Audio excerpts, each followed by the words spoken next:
Thanks for joining us at the Business Growth Cafe, where each week we select from a menu of topics for a focused discussion with an industry expert to provide insights that can impact your business's growth. With your host, Angelo Ponzi. I am Angelo Ponzi, your host here at the Business Growth Cafe, and thank you for joining us. I've been very fortunate to have a wide variety of guests on my show over the past 2 years, but I've never had a lion tamer. You heard me, a lion tamer. Well, let me clarify that a little bit. It's an executive lion tamer. Now, let's imagine a whip, a chair, a colorful outfit, getting the lions to succumb to their commands. Now, I'd like to see that, actually. Now, imagine one of those lions as a business leader, jumping through hoops, really succumbing to the commands and trying to better themselves as they move forward. But think about that lion tamer is doing. Building trust among the lions, getting them to cooperate with each other, to trust the lion tamer or the business leader that has their best interest in mind, creating a safe work environment, whether it's in the office or whether it's in the cage. Well, today I have Carol Marzouk, the Chief Executive Lion Tamer and CEO of Leadership and Soul, to discuss how she helps rebuild low trust relationships in the workplace, resolve conflict, communications, and engagement. So don't go away. I'm going to take a quick break, and I'll be back to help you build a little trust with your business. My company, the Ponzi Group, provides consulting, interim, and fractional marketing and leadership services with a focus on the strategic and analytical side of marketing. We take a holistic approach to driving business growth. Consider us your marketing architects. We use research to gather the necessary insights from your customers, prospects, the competition, and the marketplace to develop fact-based approaches to building effective and efficient growth plans. And, much like a general contractor, we partner with internal teams or carefully selected, vetted individuals and organizations to execute the strategies and plans, as well as provide oversight and management to ensure we stay on brand and plan. To learn more about our services, visit theponzigroup.com. As I mentioned, I have Carol Marzouk, Chief Executive Lion Tamer and CEO of Leadership and Soul, to discuss how she helps rebuild low trust relationships in the workplace, resolves conflicts, communications issues, and drives engagement within the workforce. Carol, welcome to the show. Thank you. It's so wonderful to be here, Angelo. I'm excited. You know, we met, officially just about 30 days or so ago. We actually informally met earlier in the year when you were on video in a webinar that I was doing, and you were there as a guest of Leilani, which is a friend of ours, and she had you on video. So we never actually met. So I'm excited that you're here. I think it's going to be a lot of fun, a lot of education, and I know the listeners are going to benefit from this. Well, thank you. Thank you. I love being here. Thank you for inviting me. Oh, my pleasure. So before we get started, why don't you take a few minutes to tell the audience who you are, what you do, put things in context for them. So as we're going through the conversation today, they know who you are. Absolutely. So I work with folks that are kind of getting in their own way. They're toxic. They're toxic in the workplace. They're toxic at home. And, they tend to be CEOs, surgeons, attorneys, and I love them to death. And the more toxic they seem, the more fun it is for me. So that's what I do in a nutshell. Okay.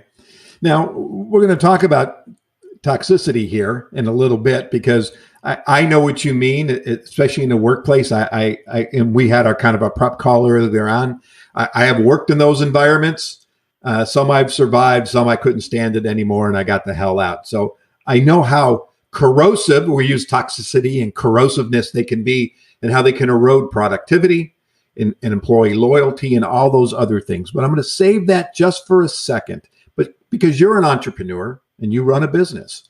So when you think about growing your business, what keeps you up at night? Nothing.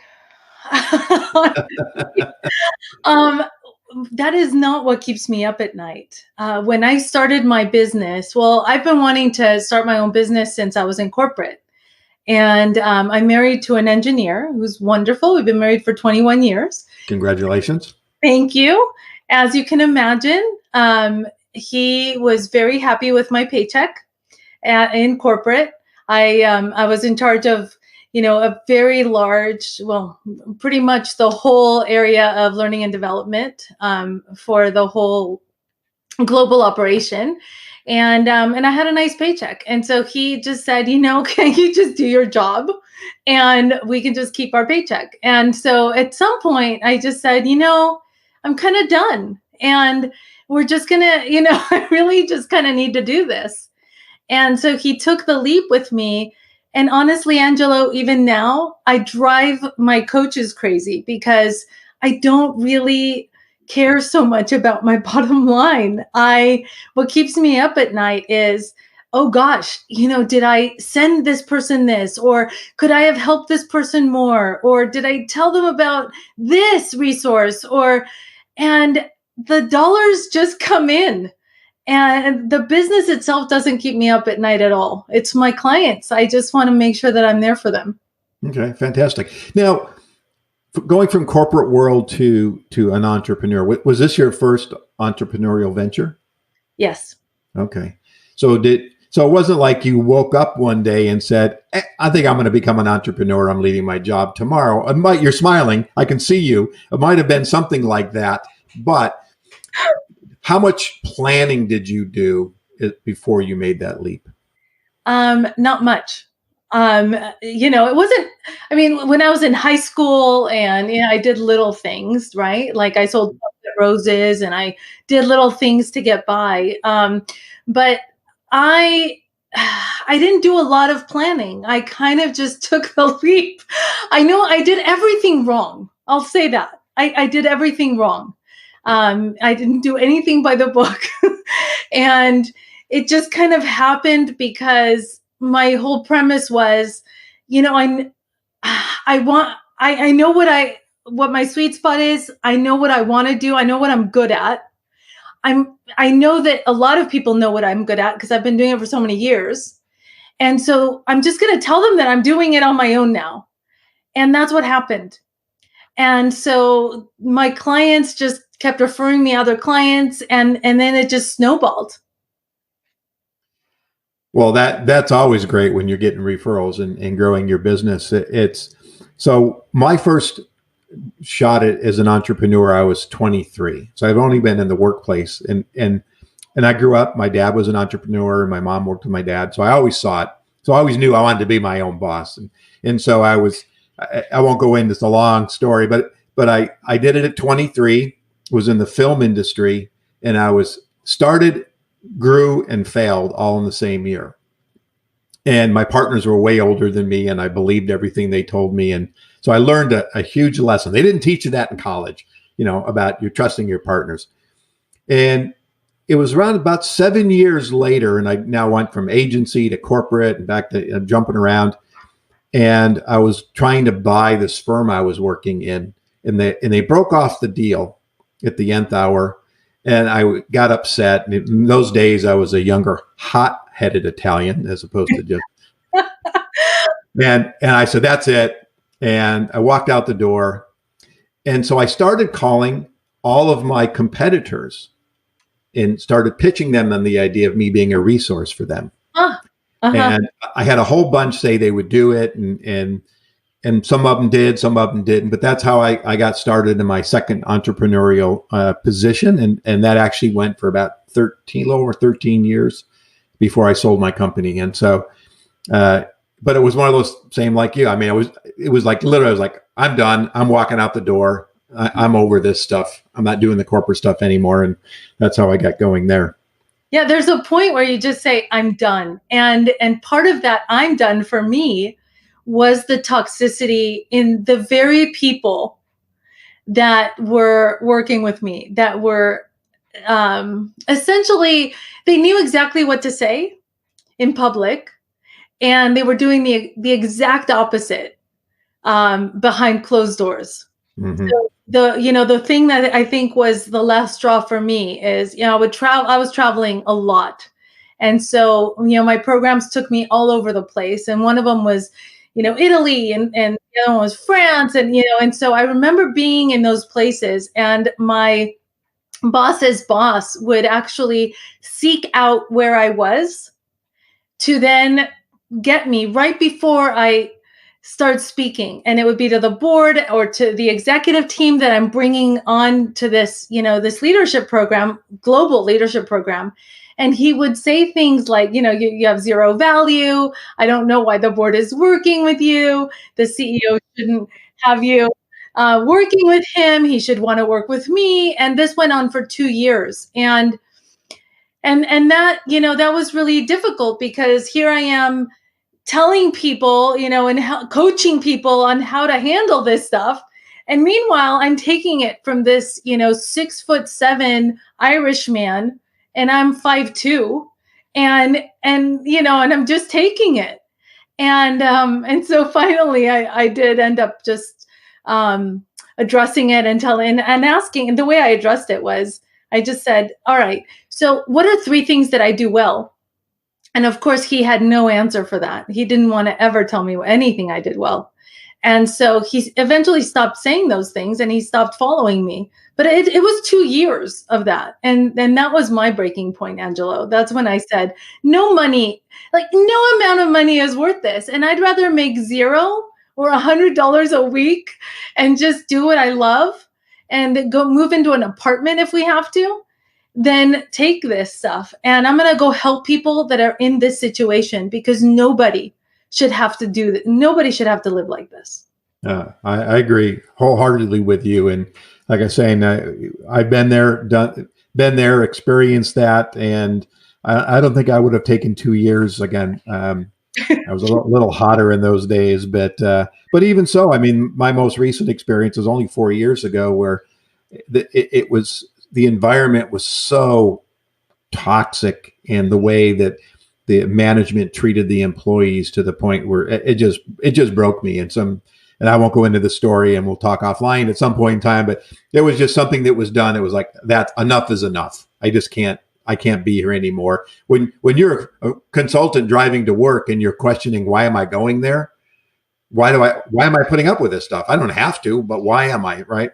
Right. So what is the best business advice, 2 questions, you've ever received and or given, if it's different? Okay. So the best business advice that I've ever received is, don't do business with anyone you don't like. And the best business advice that I've ever given is, don't work as if that is your life. So many of us do, right? I mean, so many people I imagine that you're working with, and certainly myself have been there many times, where it becomes, I don't want to say obsessed, but it's part of our who we are. And I find that when someone loses a position for whatever reason, it's become part of their identity. And there's a struggle with that. I have some very close friends that after 7 years, they lost their position because of COVID. And that's almost 10 months later, and they're still struggling with that identity. Yeah. I still struggle sometimes with one that happened to me back in 2008. Because of the energy we put into it and all this stuff. And still to this day, I don't understand. I know why it happened, but I don't understand why we got to that point that things fell apart. And but it was part of my identity, and I still talk about it. And it's back there. It's a psychological thing, I'm sure, that you have to deal with when you're talking to a lot of the folks that you're working with. It's true. And in mergers, you were talking about selling your business. Mm-hmm. So, when I deal a lot with mergers and acquisitions, they call me when the deal is many times about to go through, and then all of a sudden somebody gets up from the table, and it's usually the seller, right? And something just goes, like, nobody understands it. And so they call me.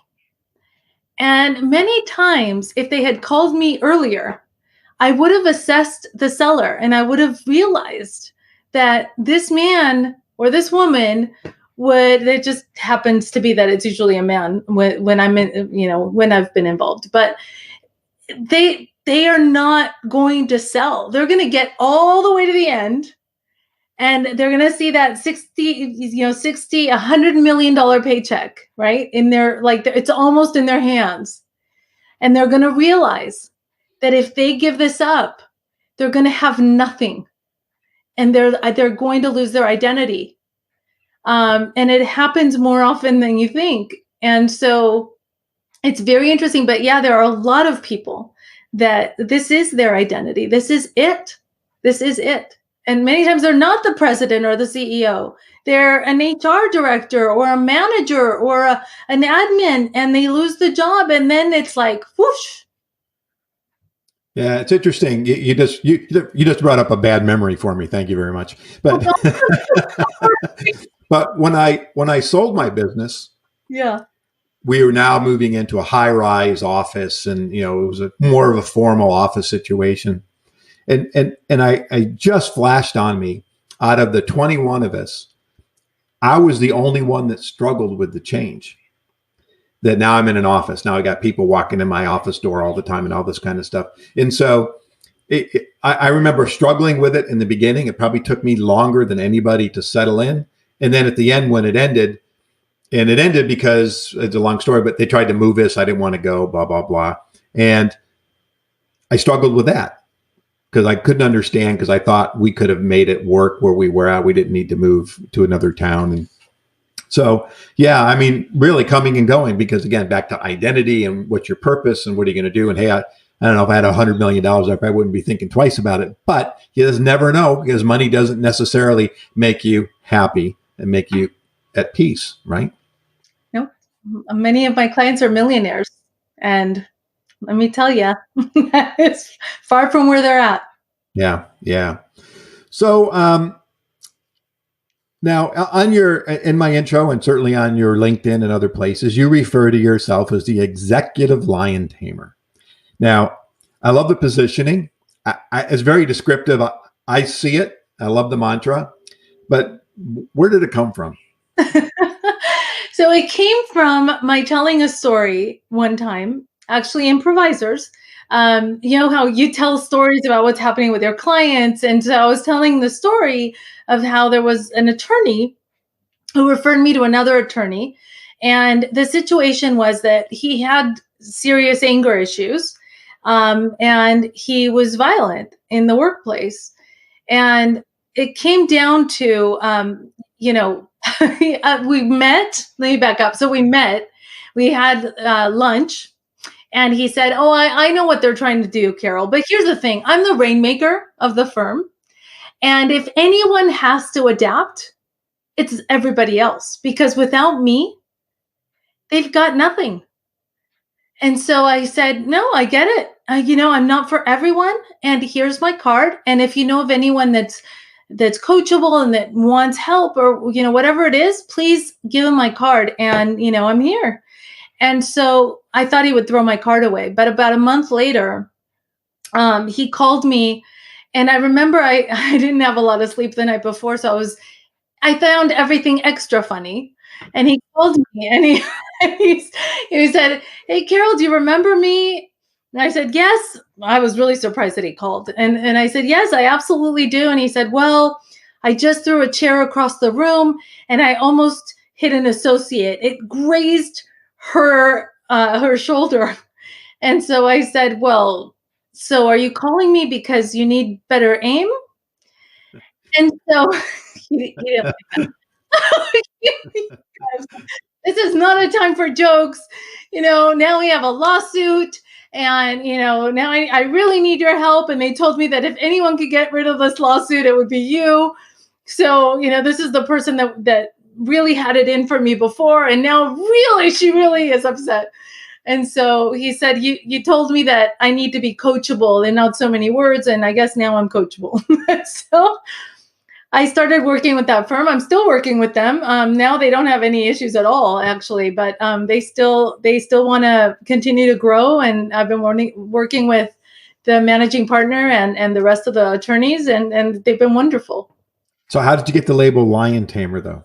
When I told the story improvisers, Pete Tetler and Mark Henkin, they were listening to the story, And Mark threw something out about lions, and then Pete Tentler said, I have it. I know what you are. You're the executive lion tamer. And it just kind of stuck. Kind of stuck. That's great. I love it. I love it. Yeah. Now, when someone calls, I mean, in general, but obviously you're going to be referencing your clients. I mean, there's a pain point. There's issue. You just described an issue with a gentleman. Throwing chairs is a little extreme, but there's issues. So what kind of motivates? What is there certain things that push people over the edge to call you? Is it about culture? Is it feeling alone at the top? Is it stress, losing key employees? I mean, are there kind of triggers that people pick up the phone? Yeah. So many times they call me about someone else. So it'll be the CEO calling me about the COO. Or, he'll say, fix my team, right? Thinking that there's nothing wrong with him or her. Or somebody will say, I really need to get to my next level of game, and I can't really talk to anybody about all of these fears that I have, and it is lonely at the top. But yeah, many times it's somebody else calling me for the other executive. I was just called in by a CFO for the CEO. And so that's how it typically starts. And it's like, how do I introduce you? And then it turns into, of course, me working with the whole team, because nobody works in an island, and we all enable the behavior of everyone else. And I work one-on-one with whoever it is that needs the most help and that is coachable and that wants to do it. And most of the time it ends up being the CEO or the people at the very top. And it does start at the top. So if they don't want help, it's going to be very difficult to change that culture, because it really does start there, as you know. Yeah, it does. I mean, I don't care what happens and how hard people work in the ranks. If the leader is not there, I remember I worked for this company, and I was my very first meeting with the organization. We were in a big room, and there was like 25 people, and it was kind of the managers and their next level down and all these things. And it was what I gathered was a weekly reporting of your activities. We weren't two people in. And the person says, well, I didn't have a chance to finish that. And the CEO berated them for at least 25 minutes. Then it went on to the next one. And that person, I could see in their face, they were fearful. They did not do what they had to do. And she did it again. That meeting lasted almost 3 hours.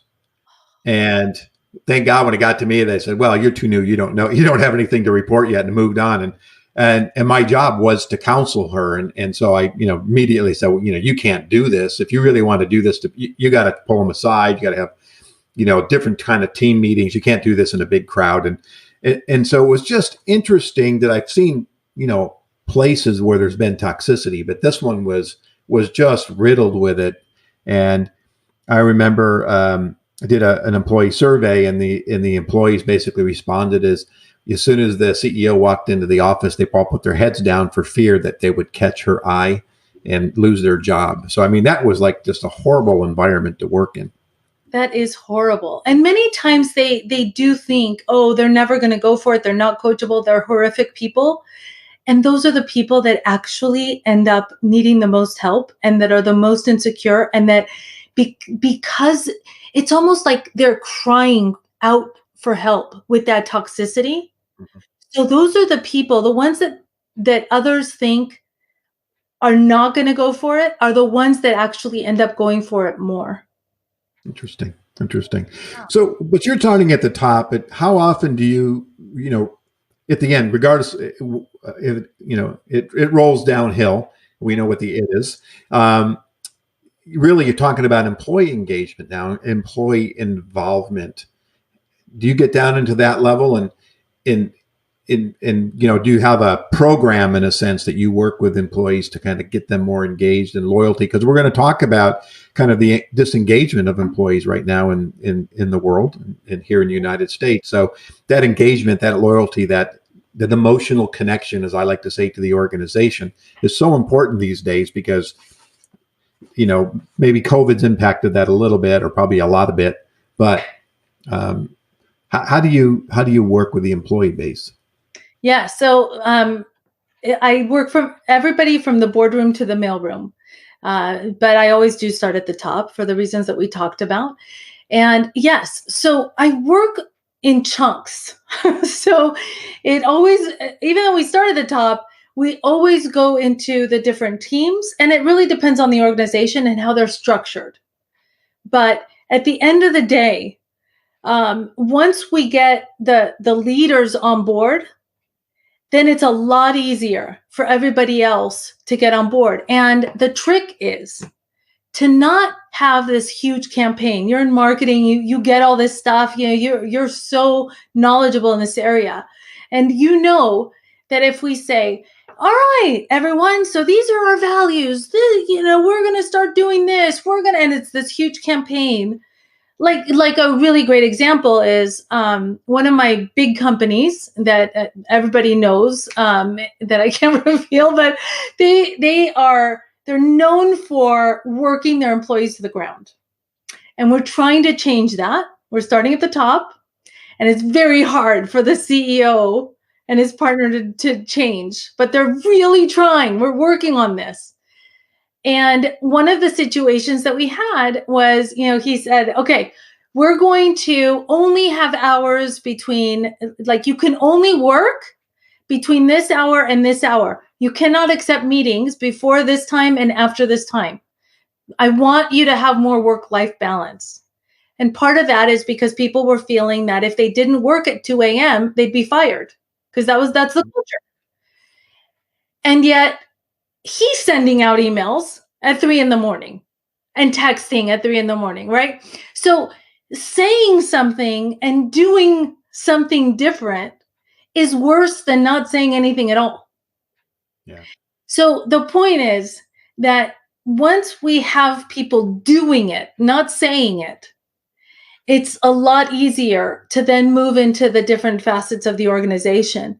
But absolutely. And the other trick is to have each group buy into their culture, right? Buy into the culture by being part of what that culture looks like. So if it's, they have to have a say in it. Mm-hmm. Well, it's like a brand promise. You can set that, you can establish that, and the first time someone breaks it, you've destroyed the promise. You destroyed what you've said. And same thing with culture. For me, culture is very fragile in the organization because you can work really, really hard to set those guidelines and boundaries and the things that you want to happen. And back to your original guy, somebody throws a chair and it's all over, right? It just changes what's going on. I think I mentioned to you when we talked earlier, I remember in one of my agencies, my partners would roll in 9:30, 10, but they like to work really late, as I did, but they like to work really late. And I remember one day they came to me and said, why are your people leaving so early? I said, well, they left at, 5:30, 6:30. And they said, well, we're here. What if we need them? I said, well, if you need them, you should be here a little earlier to utilize them. They shouldn't have to sit around and just because you may or may not decide you want to access them. And I had earlier in my career, I had a boss who used to make me come in every Sunday morning, sit in his office while he literally rewrote his list of things to do. And at the end of the day, let's say he had 50 things. I might get 2 of them, but he wanted me there just in case. And I didn't know, I was new in my career. It's like he said, Sunday morning. Yep, I'm there Sunday morning. I never thought to push back and say, no, thank you, or whatever. I'm busy. And I'm sure this is very prevalent in any business culture that, you have to establish it. Because that's probably one of the hardest things. And I've had several guests on the show talking about work-life balance. It is the holy grail that few of us ever get to grab a hold of and drink from. And so how do you really talk about work-life balance, which is, again, it's just elusive. It's like looking for a unicorn. It's very difficult to find. They might be there, but we can't find them. So the most important thing about that is to understand the actual person's individual needs and lifestyle. One size does not fit all. I have a surgeon who has very interesting hours, has a home life where, they're always busy at night or they're always together at night. And he can't go to sleep at 9 or 10 at night. It doesn't work in order to wake up early. And so he snoozes and snoozes, and it's just like, and he doesn't get to work on time, which is something, so he gets there just before surgery, which ticks off everybody else, right? And so it's really understanding how they work and their lifestyle in order to give them the balance in parts of the day. So now we have him getting up a little bit earlier. And how did we get him not to snooze? Well, we find out what the currency is, right? What gets him up early? What gets his soul on fire? Mm-hmm. Playing the guitar. Playing the guitar gets his soul on fire. So at 6 a.m, he gets to go feed his soul into a room for 45 minutes. And that gets him up at 6, which gets him into the surgery room early. And so now he's been on time and he's had that feeding of the soul, and he gets home in time to be with the kids. And, it's just a small change. And so I don't know if that's exactly work-life balance, but it's one aspect of it. And it's just an individual thing that you can do.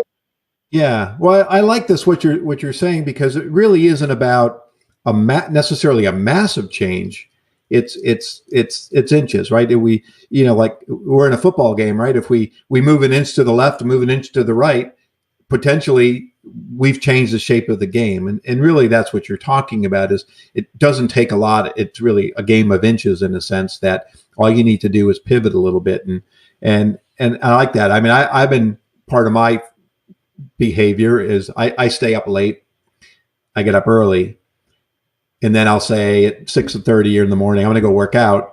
And I'll go, well, you know what? I got a call at 7 or 7:30. I think I'll wait until noon. And of course, then it's 4 or 5 o'clock, and that never happens. So I've been just trying to just get up and go right down, work out before I do even before a cup of coffee, which is unheard of for me. But that has changed for me, to do 2 or 3 times a week like that. Then it frees up other things, and I don't stress over it at night. But yeah, I could see that, because again, just changing those drastic things are just probably not realistic. Thank you for summarizing it so beautifully. Oh, well, thank you.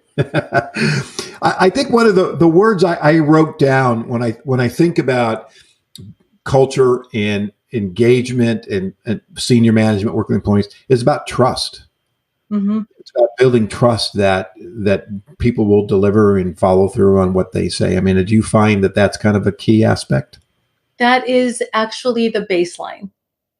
So without trust, it's very difficult to move on to being able to have tough conversations. I mean, if I don't know that you have my back and I can disagree with you, if I can't have that difficult conversation, then how can I get further? How can I then really get committed to anything around the organization? Because my voice isn't going to be heard. Mm-hmm. Right? So that trust is huge. And if I can't be committed, then can you really hold me accountable to something I haven't really committed to? Oh, I can nod my head yes all day long, like most people do. Yep. Oh yeah, I'm in, but I'm not. And so that's the issue, and that's the problem. And in my academies, actually, that's what I start with. And that's where we take it, because it's so important to reestablish that trust. And one of the ways that I do that, and that other people can do that, is when we're transforming behavior. So if somebody is not behaving in their best self, right? They're not being their best self. it's important that other people see that transformation as it's happening. So, to say, oh, they're getting coaching, oh, they're doing this leadership academy, oh, with the colleagues around them or their team, it doesn't work. They have to actually see them making the effort, getting the results. So that's why I have them actually meet with me once a month, because I want them to see them getting the results. I want them to see them going through the process and the struggle. And I want them to see that authenticity and vulnerability and who they really are behind that facade and that insecurity that creates that toxicity. And that elevates trust. I was going to ask you about a story with one of your clients, but you kind of already told me one. I love the chair guy. It's going to be sticking in my brain for a while. So 2020 is certainly a year that will go down in infamy here. It's changed the way we work. It's changed culture. It's changed relationships. So how is COVID in the pandemic and this sheltering in place, so to speak, how has that impacted not you, but the people that you work with? Because now there's isolation and there's distractions and there's disconnections when it comes to employees, and employees with employees, employees with their senior leaders. And I mean, it's a mess. How have some of those kind of transpired and helping people to get over those fears, if you will, was that isolation? Thank you for asking. I have learned a lot during this COVID time through my clients. I have learned that many of my CEOs that have had a very difficult time with, if I don't see you, that means you're not working. That whole mindset. It was really difficult to get some of my CEOs out of that mindset. And the ones that weren't able to move past that, I realized that the reason they weren't able to move past that is because they all own their buildings. They don't lease them. That's interesting. Yes. And so they want their people back, right? But the majority of them, unless they're the manufacturers and distributors that are just bursting at the seams, and construction companies, they have learned that it's not really, it doesn't matter. This is my line to them. Does it really matter if they're watching Netflix and eating bonbons? If they're overproducing, if they're meeting or exceeding your expectations, who the hell cares if they're in their jacuzzi naked while they're working? Do you really care? You're not seeing them naked. You're not seeing them in their jacuzzi. They're exceeding your expectations. So who cares if they're watching Netflix like every half an hour? In the hour that they're working, they're kicking butt, mm-hmm. right? And so they've gotten over that. The other thing that has really struck me is the familial relationships, the close relationships. I've been doing a lot of marriage counseling, more than usual, and family counseling. Before COVID, I had saved 3 marriages, and now in the last year, I'm not sure exactly how many it's been, but we're doing very well. And I have separated one. I think it was better for everybody, but that's really, really struck me, and how much it's how the dynamics of the family have affected the workplace, and also how many my women clients really don't want to. They don't want to go back to work into a building. They prefer to stay at home. Well, you were talking about productivity, and I've seen some studies that talk about the increase. Even early in COVID, it was like 11, 12% increase in productivity that the researchers were finding. And I think that's even increased more now. I haven't looked, and maybe you have, of any studies that talk about the subject we're talking about, isolation and feeling distracted, and it's kind of having the reverse effect. But I don't think that's the case. I think people have fallen into a groove. I think there's going to be resistance to going back to 100% normal, whatever that normal happens to be going forward. Because to your point, if I can figure out that I don't need to sit in an office in a high rise on the 15th floor, that I can sit in my home and be as productive or more productive, why would I want to do that when I could, walk into my kitchen or see my kids walking around or pet my cat, whatever it happens to be, right? That creates a little more of that, holy grail that we were talking about. I think you're right, Angelo. And with that, there is also distance bias. And talking about trust, there is this notion that if I don't see you every day, if you don't sit next to me, I am more likely to distrust you than if I see you every day. So, and that's the proximity bias. If you sit closer to me, I'm more likely to trust you. So those things can play into the whole situation as well. Now that can destroy a relationship that was already kind of rocky. So it's all over the place. Only in that when COVID hit, we had relationships all over the place in terms of trust, in terms of how rocky were they. So if they were rocky to begin with, COVID hasn't exactly made them better. And if they were solid, they've remained solid. So, I've seen some of them go from rocky to solid with some of the things that we've implemented. And that's been wonderful because we've done some exercises that, allow us to do that we can't really do in person without getting into people's space. So that's been really good.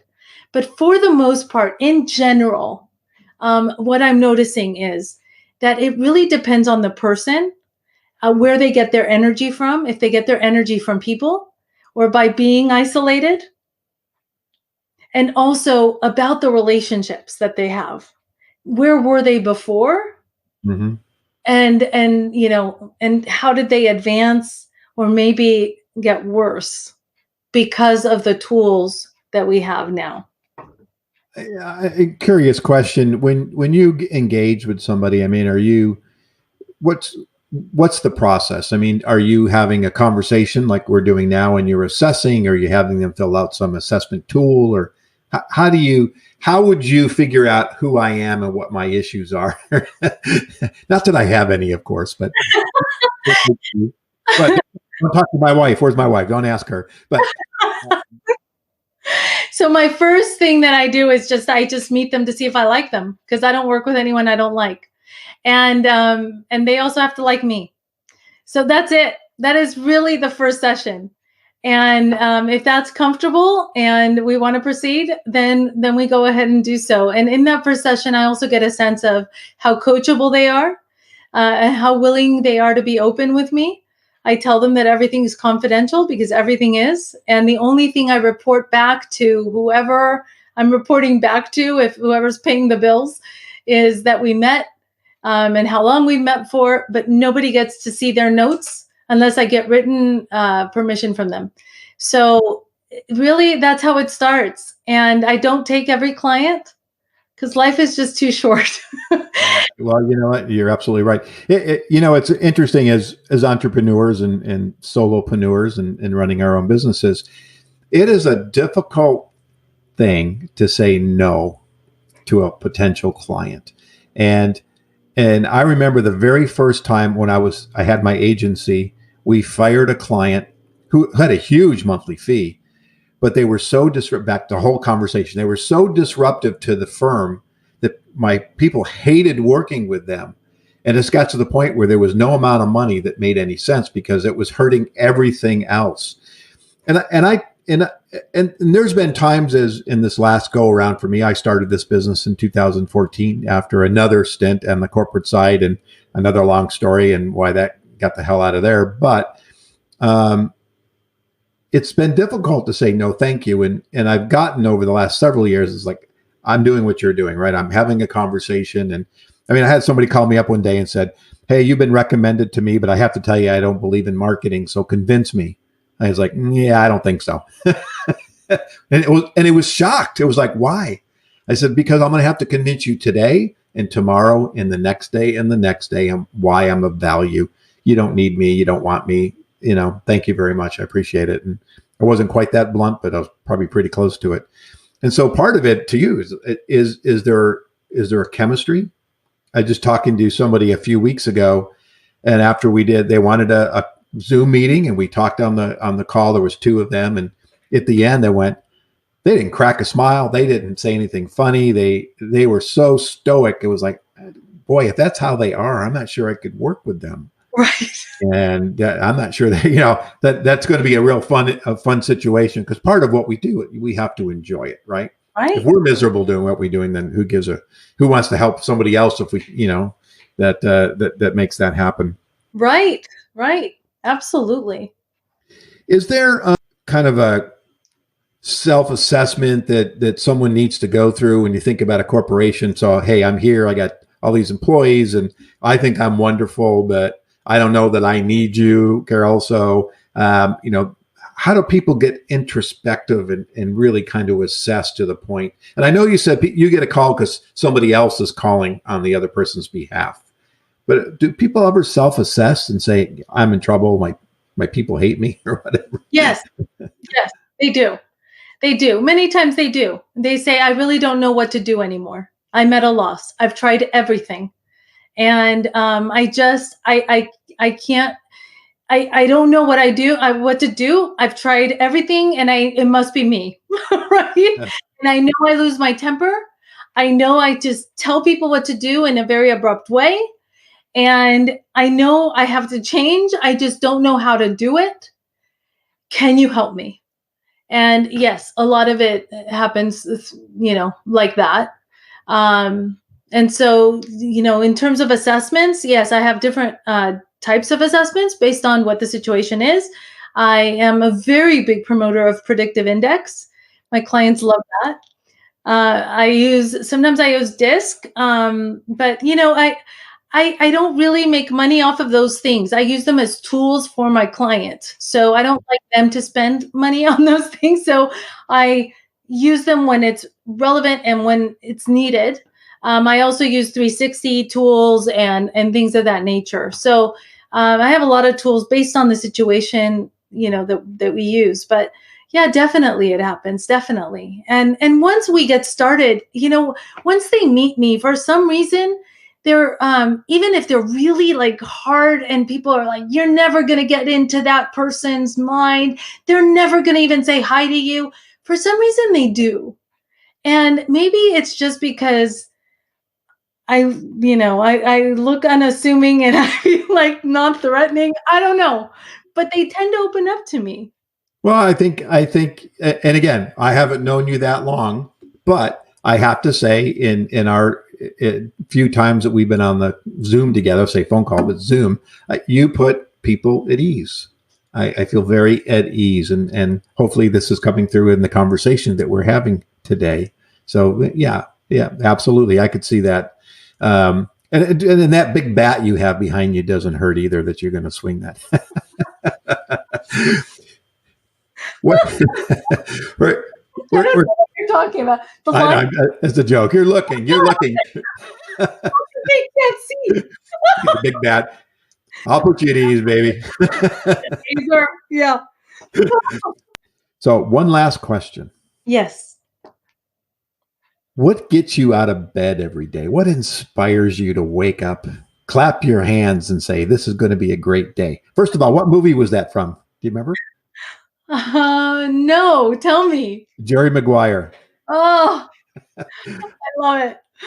What gets you out of bed in the morning? What inspires you? I love it.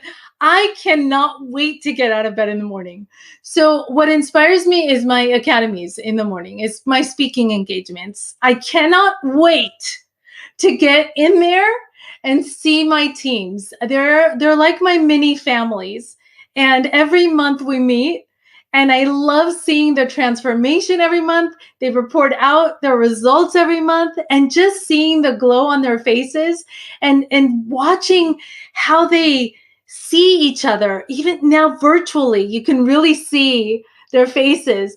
Just watching them see how each other has changed and how they communicate. And it just feeds my soul. And it's interesting because many times I think, God, I would be doing this for free and I'm getting paid for this. So it really is amazing. I mean, I can't wait. That's what I cannot wait for every single day. It excites me to no end.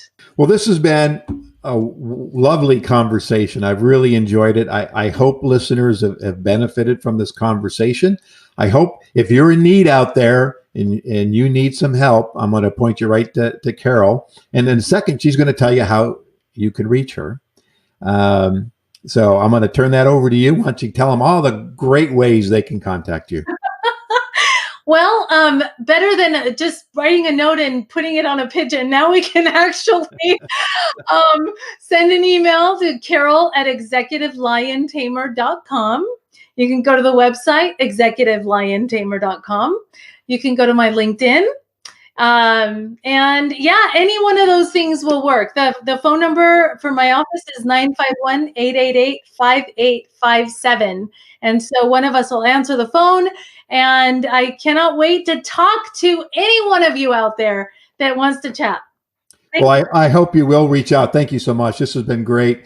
And thank you for joining us at the cafe today. Here's my plug. If your business needs a CMO or a senior level marketing person, but you're not quite ready for a full-time person yet, connect with me to find out more about my fractional interim or consulting marketing services. You can visit theponzigroup.com, and there's a variety of resources, blogs, videos, ebooks. You can connect with me on LinkedIn, all sorts of ways to communicate with me. And lastly, if you're a subscriber to the show, thank you so much. And I appreciate it. And I encourage you to let others know about this show so they can benefit from the great content like we heard today with Carol. You can go to thebusinessgrowthcafe.com or subscribe on any podcast platform you like to listen to. I am now on Pandora. I am now on Amazon. So I am conquering the world with this podcast, ladies and gentlemen, and I hope to take you with me. And don't forget to join me next week here at the Business Growth Cafe. Carol, thank you so much. Thank you. Thank you for listening to today's discussion at the Business Growth Cafe with your host, Angelo Ponzi. Take a moment to subscribe to this podcast and visit our website at www.businessgrowthcafe.com. Read Angelo Ponzi's blogs at www.theponzigroup.com.